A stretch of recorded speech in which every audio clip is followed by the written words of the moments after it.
I've been thinking about it for a while, and now is a good time to divorce you. We met in college, got married at 25, and were blessed with 2 children. However, despite having 2 kids, David showed no interest in them.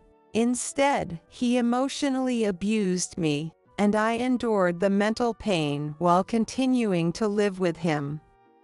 One day, I received a call that David had been injured, so I rushed to the hospital with our daughter, Emily. When we arrived, we found a woman and a small child there. As soon as I recognized them, David declared that he wanted a divorce and continued. Let me introduce them. This is the woman who will be my wife, and this is her child. Of course, my child. He blatantly announced the existence of his mistress and their child, telling me he wanted a divorce. I was left speechless by the suddenness of it all. Then, Emily, who had been silent up until that moment, spoke up. Dad, is that all you have to say? We didn't come here just to check on your injury. David furrowed his brows at her words. I came to give you this. Do you not know about it? When David looked at the documents Emily handed him, his face turned pale almost instantly. My name is Michelle, and I'm a 48-year-old housewife. My husband, David, has been working late every day for the past few years, and he's often away on business trips, so he's hardly ever home. We've barely seen each other, and our marriage has broken down. The only reason I haven't divorced him is because of our son, Sam. I met David in college through a class, and as we worked together on a group project and talked, we bonded over our shared interest in travel. What? I've been wanting to go there too. Right? I've been dying to go there before I kick the bucket. Let's go together. When David talked about traveling, he was so excited and full of life that it was dazzling. Because of that, we started going out to different places together, and after many dates at various tourist spots, we eventually began dating. When David asked me to be his girlfriend, he did it in a very romantic way, at the top of a Ferris wheel at an amusement park. It's often said that college couples tend to break up when they start job hunting, but that wasn't the case for us. Instead, the start of our careers led to our decision to get married. The truth is, I had been without parents for as long as I could remember, so the thought of having a new family filled me with excitement and anticipation.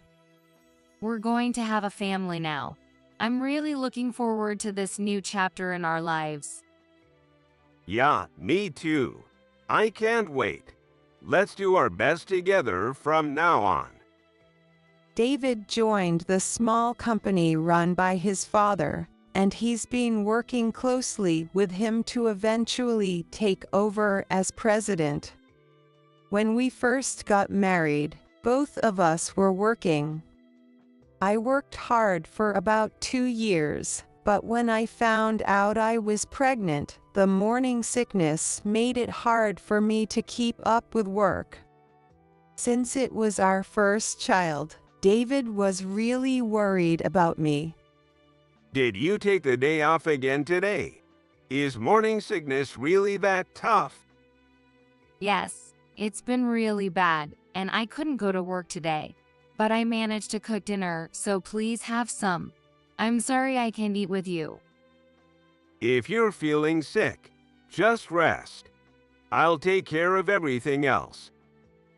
When I was 27, I gave birth to our daughter, Emily.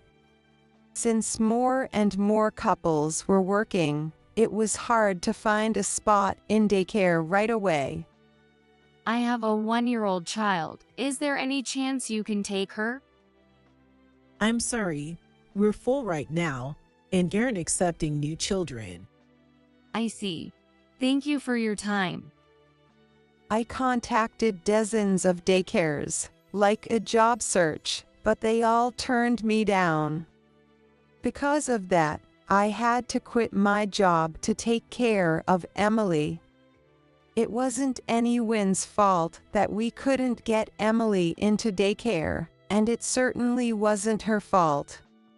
Despite my anxiety about taking care of Emily, I resolved to do my best. David, I've had to quit my job, but I'd really appreciate it if you could help with the housework and childcare. What?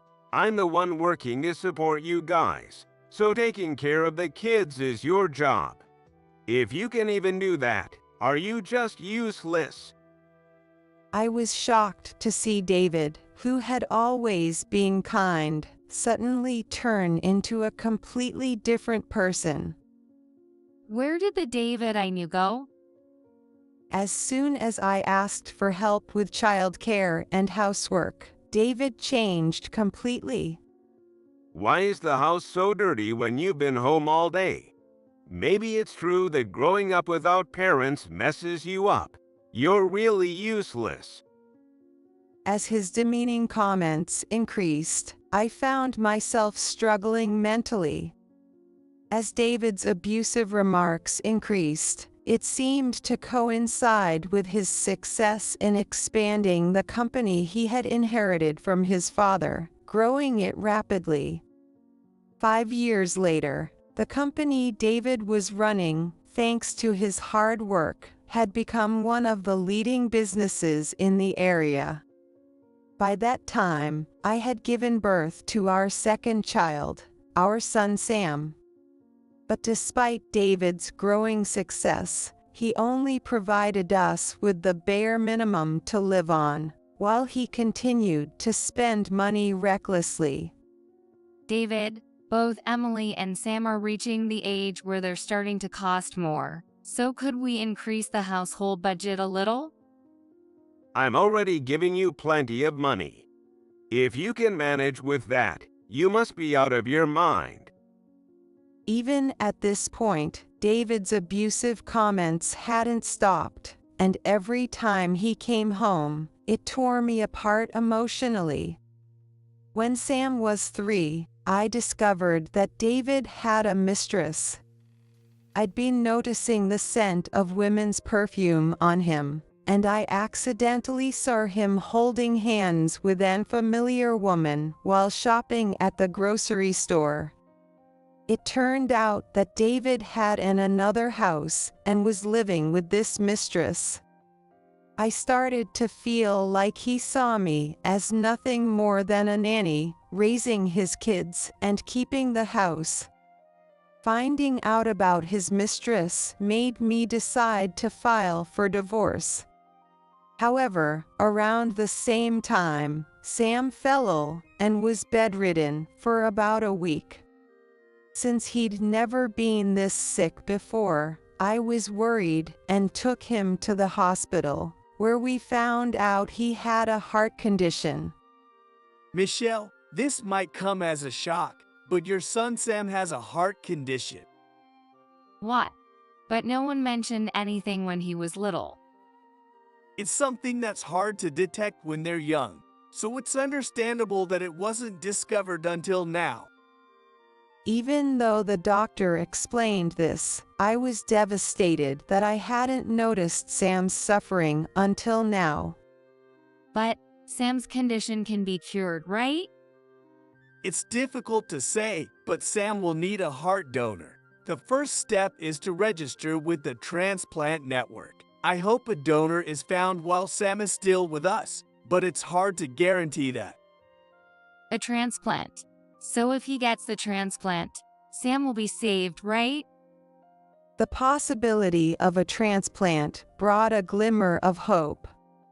If a transplant can be done, Sam can be saved. However, until a donor is found, Sam's condition must not worsen. It can take time to find a donor, and unfortunately, there are cases where patients pass away from complications before a transplant can happen. Hearing this from the doctor left me with a mix of emotions. While a successful transplant could save Sam, there was no guarantee that a donor would be found. If it were something like a kidney, where there are two, and I were a match, I could have given it to him, but of all things, it had to be his heart. Sam was placed on strict bed rest and was admitted to the hospital. Why did this have to happen to Sam? With these thoughts weighing on me, I walked slowly home. When I got home, I was surprised to find David and Emily watching TV in the living room. David, Emily, I need to talk to you. When I began to speak, Emily, who had been watching TV, noticed my serious expression, turned off the TV, and gave me her full attention. Sam has been diagnosed with a heart condition. The only way to save him is with a heart transplant. I see, understood.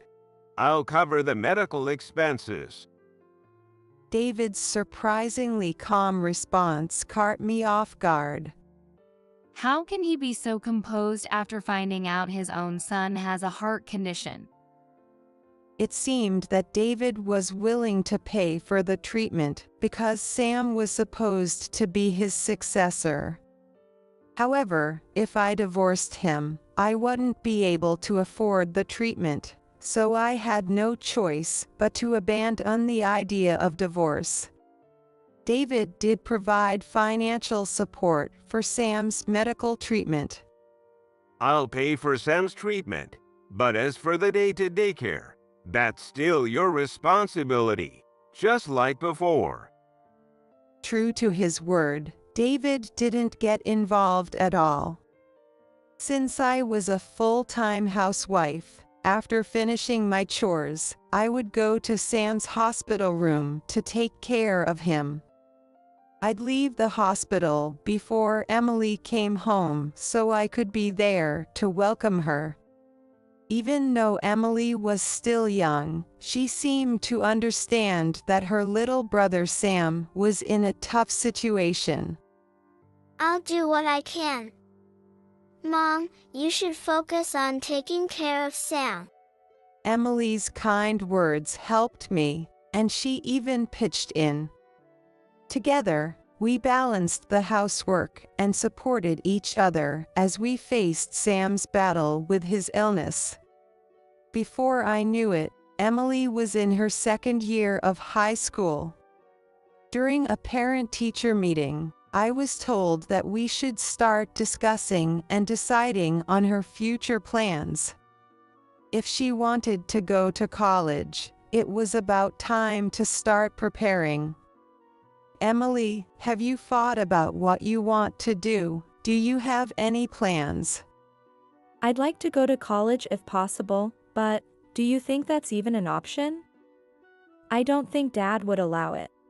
Emily spoke to me with a resigned tone, as if she had already given up. Emily has always done so well in school. I want her to go to college. What's the point of a girl going to college? I'm already paying for Sam's treatment. Do you have any idea how expensive that is? And now you want money for college too? You've got to be kidding me. When I asked David about covering Emily's college expenses, he flat out refused, citing Sam's medical bills as the reason. I'm sorry, Emily, he said, we can't afford to pay for your college. I kind of expected it. I guess Dad really doesn't care about me. Don't worry about it, Mom. I'll figure out a path that's within my reach. Emily, I'm really sorry, but if you need help or want to talk, I'm here for you, no matter what. Though I felt guilty, I resolved to fully support whatever decision Emily made about her future. David showed no interest in Emily, but despite that, she managed to graduate without taking time off. Together, Emily and I faced the challenges of Sam's difficult illness, and the three of us persevered through it all. We found a heart donor for Sam. Really, that means he can have the surgery, right? Sam's doctor came running to tell me the news, and I was overwhelmed with both shock and joy at hearing they had found a heart donor. Yes, as long as he rests until the day of the surgery, everything should be fine. Thank you so much. I'll go tell Sam. Unable to contain my excitement, I rushed into Sam's hospital room. Emily, who had been coming to help take care of Sam every day, noticed me rushing in. Mom, what's going on? Why are you so out of breath? Did something happen? Both Emily and Sam looked at me with curious expressions as I caught my breath. They found a donor for Sam.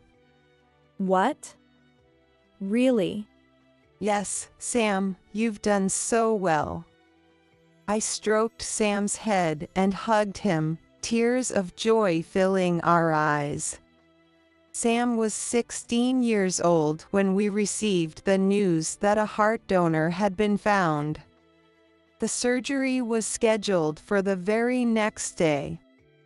As we celebrated together, feeling that all our efforts had paid off, the time for Sam's operation approached. Mom, Emily, thank you so much for everything.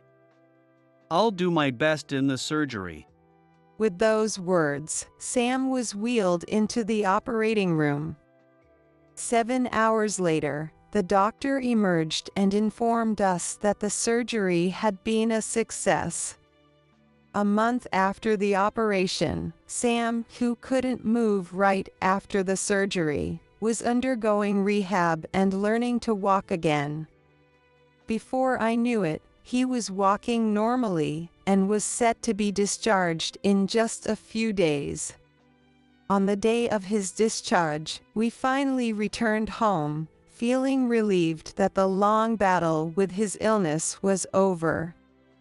Although I was overjoyed that Sam's ordeal was behind us, I couldn't help but think about a conversation I could now have, one that I'd been avoiding because of his medical expenses. I decided that I would bring up the topic of divorce after Sam had settled back into his normal life post-recovery. Then, the house phone, which hardly ever rings, started to buzz. Hello, this is Michelle. Michelle, David has been taken to the hospital. The moment the nurse said that, my mind went completely blank, and I froze. I realized Emily noticed and was coming toward me. Mom, what's wrong? David has been taken to the hospital. What? We need to get there fast. Panicked by the sudden notice, before we knew it, we were in a taxi, rushing to the hospital. When we arrived and checked in at reception, the nurse directed us to David's room, and we hurried to see him. David had broken his leg and was hospitalized because he needed surgery. Emily and I rushed to the hospital because we needed to talk to David.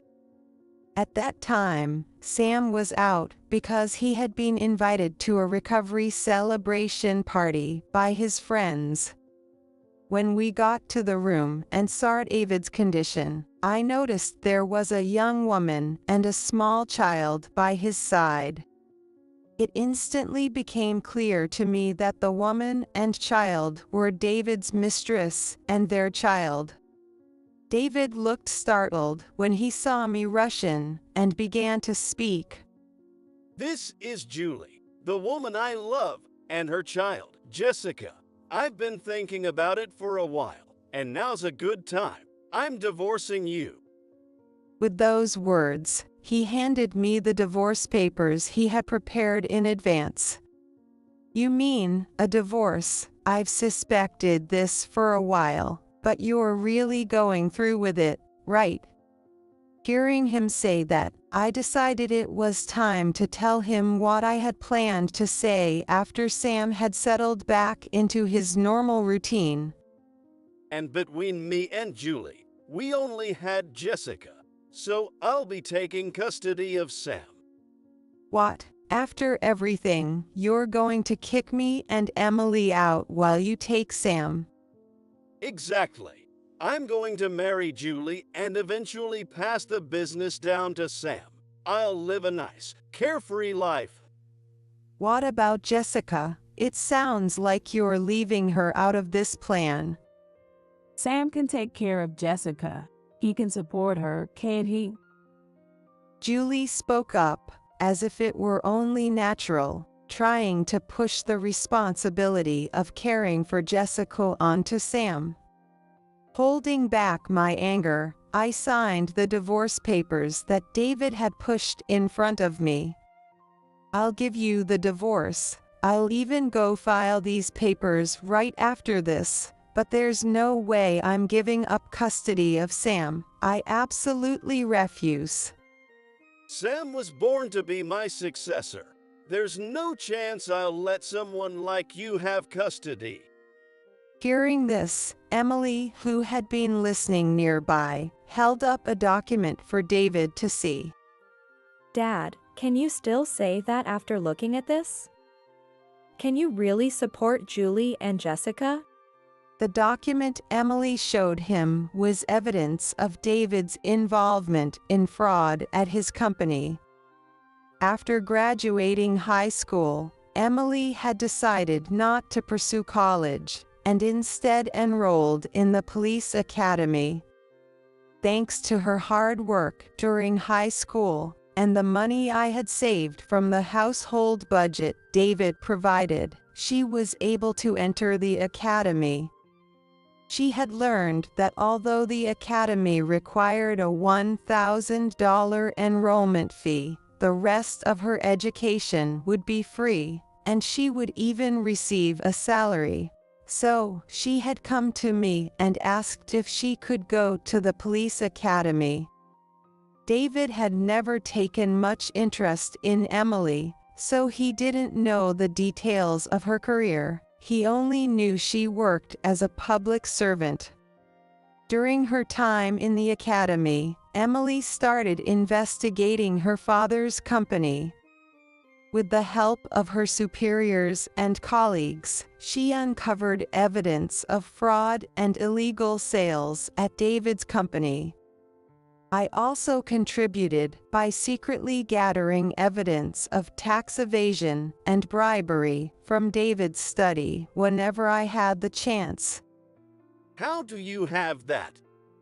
I hadn't told you, but Emily enrolled in the police academy to become a police officer. David tried to make a run for it, but with his broken leg, there was no escaping.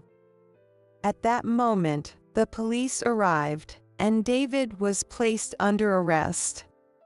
David, we have a warrant for your arrest on charges of fraud and illegal sales. You're under arrest. Before I knew it, the police had arrived, and David was being taken away, leaving Julie standing there in shock. Julie, I'll be suing you for damages for the affair. Why me? I don't have the money to pay for any damages. Julie started making a fuss as soon as I mentioned the lawsuit. However, when we later spoke through our lawyers, it turned out David had given her an apartment, and she ended up selling it to pay the compensation. After David's arrest, I took the divorce papers he had given me and filed them at the family court. Even though it was after his arrest, the divorce went through without any problems. Following his arrest, a trial was held, and David was sentenced to 5 years in prison. 5 years later, David completed his prison sentence. Due to David's trouble with the law, his company had gone bankrupt. Despite all the hard work his father put into building the company, it went bankrupt because of David's actions. After his release, David tried to find a new job but was unsuccessful, leaving him unable to support himself. As a result of his unhealthy lifestyle, he passed away rather suddenly. At David's funeral, I attended with Emily and Sam, though mostly out of obligation. Julie showed up at the funeral and immediately started pressuring Emily and Sam to give up their inheritance. I'm David's wife now, so I have the right to inherit his assets. Since David was a business owner, there must be savings, right? There's no way I'm letting you two take everything. That would be completely unfair. Julie boasted about being married to David and continued to demand that Emily, Sam, and I listen to her. It seemed Julie had waited for David during his 5 years in prison and filed the marriage papers after his release. My father's inheritance? I've already started working, so I don't need it. You can have it. I didn't really want it either, so if you want it, go ahead. After hearing Emily and Sam agree to give up the inheritance, Julie began celebrating with David's savings. Now I've got a ton of money. It won't be long until I'm living the easy life. Julie raised her glass in celebration, looking absolutely thrilled, as if she'd come into a fortune. Emily, Sam, and I watched her in disgust, looking at her with nothing but contempt. 2 weeks later, I got a call from Julie. What's going on? What do you mean? Without any context, Julie started speaking, but I didn't hesitate to ask. I thought David had a lot of inheritance, but with the company bankrupt, there's no personal wealth at all. In fact, it's just debt, and not the kind of debt anyone can pay off on their own. Really? So the bankruptcy left him with that much debt, right?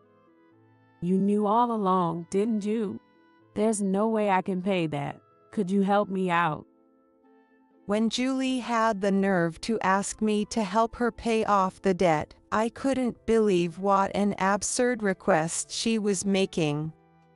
I said nothing in response, ignored her, and hung up the phone. After that, Julie tried calling me several more times, but I continued to ignore her.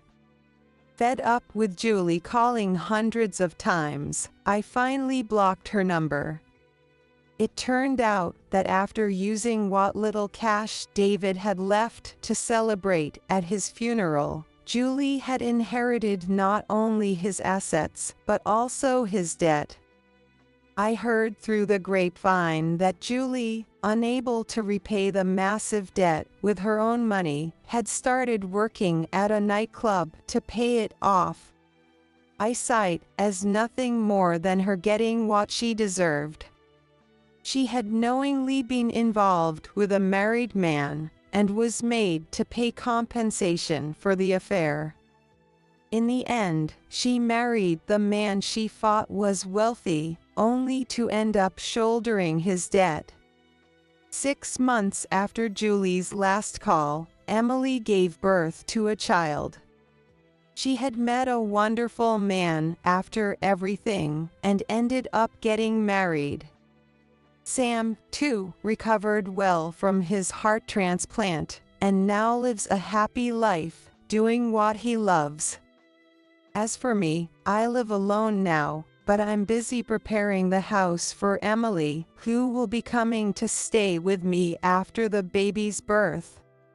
I'm filled with joy and excitement as I eagerly await the return of Emily and my grandchild, ready to welcome the new addition to our family.